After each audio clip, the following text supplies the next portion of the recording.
रानी Victoria इतना beautiful place है, बहुत ही अच्छा लगता है। इसके अंदर बहुत दूर दूर से लोग आके देखते। देखिए ब्रिटिश अफ्रीका बहुत जगह ऐसे आते। मैं आपको इसमें अंदर वीडियो करके दिखाऊंगा, इसका वीडियो है आपको दिखाऊंगा।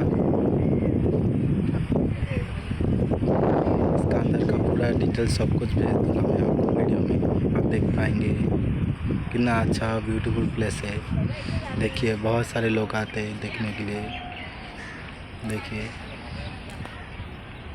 ये बाहर का रास्ता है, इधर घूमने का है पार्क के जैसा।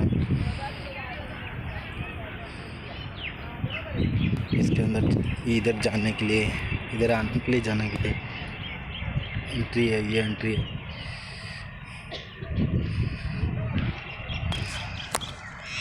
फैमिली को लेकर भी आ सकते हैं।